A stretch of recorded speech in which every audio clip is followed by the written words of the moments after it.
안녕하세요 여러분. 여러분들의 현실 저희가 기술로 참견해드립니다.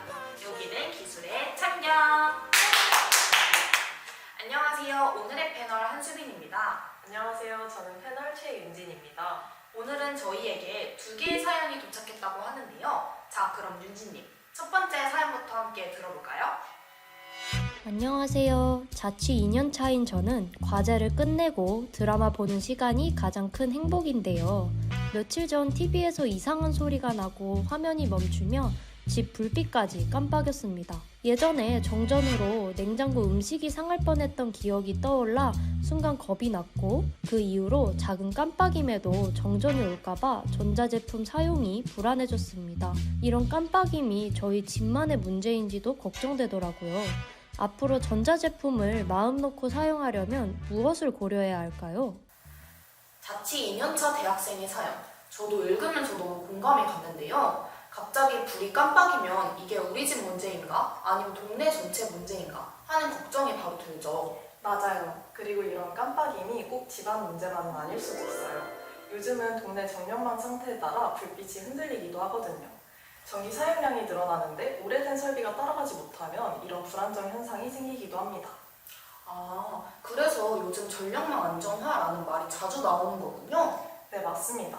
우리가 쓰는 전기가 대부분 도심 밖 발전소에서 오다 보니 원거리 송전에 의존하는 구조예요. 그래서 도시는 전력을 안정적으로 받아올 수 있는 시스템을 갖추는 게 더 중요해졌고 지금은 전력망을 더 탄탄하게 업그레이드할 중요한 시점입니다. 그리고 사실 그걸 해결할 현실적인 방안도 이미 제시되고 있습니다. 자, 그럼 윤지님, 이제 얼른 사연자님의 불안을 좀 잡아줄 솔루션 바로 공개해 주시죠. 그 해답은 바로 도시 전력 불안정을 근본적으로 해결할 차세대 초고압 송전 분야의 핵심 기술 HVDC입니다. 잠깐만요. 핵심 기술이라고 하니까 뭔가 대단해 보이기는 하는데 조금만 더 쉽게 설명해 주실 수 있을까요? 그러면 지금부터 핵심만 빠르게 짚어드릴 테니 모두 집중! HVDC는 장거리 송전에서 발생하는 전력 손실을 최소화해 발전소에서 도시까지 전기를 효율적으로 운반할 수 있는 기술입니다. 기존의 교류 송전은 거리나 부하 변화에 따라 손실과 전압 흔들림이 쉽게 발생했지만 직류 기반의 HVDC는 뛰어난 기술 성능이 있기 때문에 이러한 손실을 줄일 수 있어요. 그럼 우리나라에도 이런 기술로 전력망 안정화를 실제로 수행하는 기업이 있을 것 같은데요? 그러면 바로 효성중공업입니다.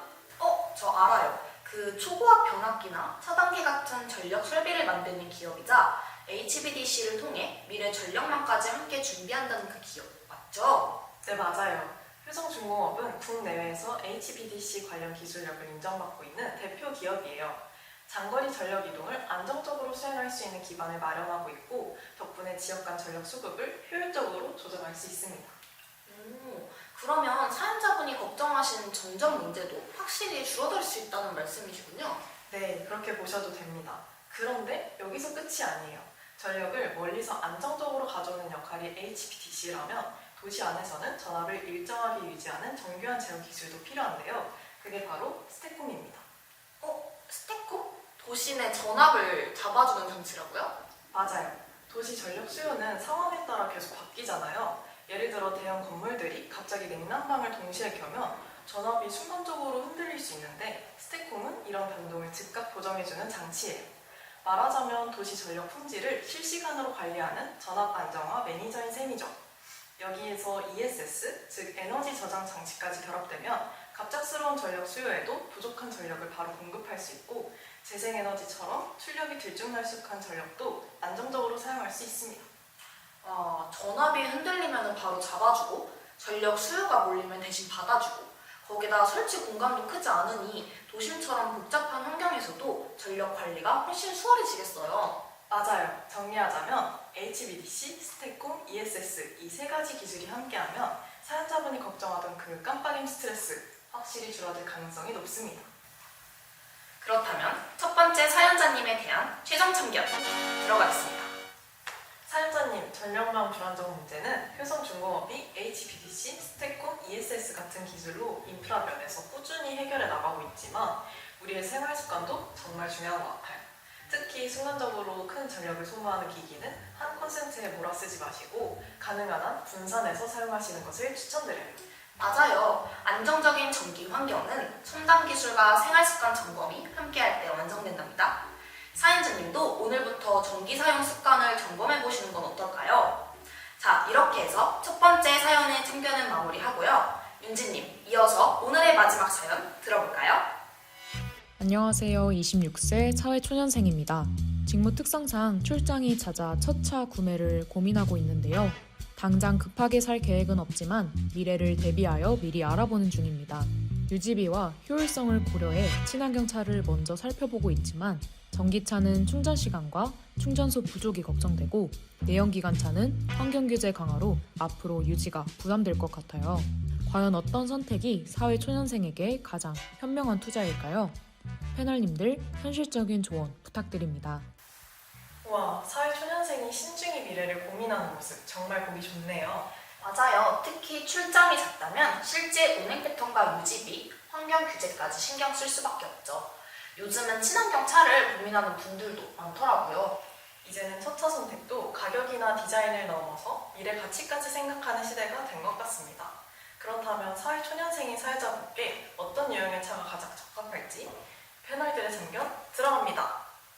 미래의 가치를 기준으로 제가 사회초년생에게 추천드리고 싶은 선택지는 바로 수소차입니다. 오, 전기차가 아니라 수소차라니 정말 흥미로운 추천인데요. 네, 전기차도 친환경적이지만 그린 수소 시대가 본격화되면 연료 생산 단계부터 탄소 배출을 거의 없앨 수 있다는 점에서 수소차는 더욱 미래지향적인 기술이라고 볼 수 있어요. 그렇다면 실제 사용 측면에서의 장점도 있을까요? 물론입니다. 수소차의 큰 장점으로는 3분에서 5분 정도의 짧은 충전 시간, 장거리 주행 적합성, 그리고 물만 배출하는 완전한 친환경성을 꼽을 수 있어요. 오, 그러면 결국 수소차를 선택하는 건 탄소 중립이라는 큰 흐름에도 동참하는 선택이겠네요. 네, 바로 그 부분이 수소차의 본질적인 가치라고 할 수 있죠.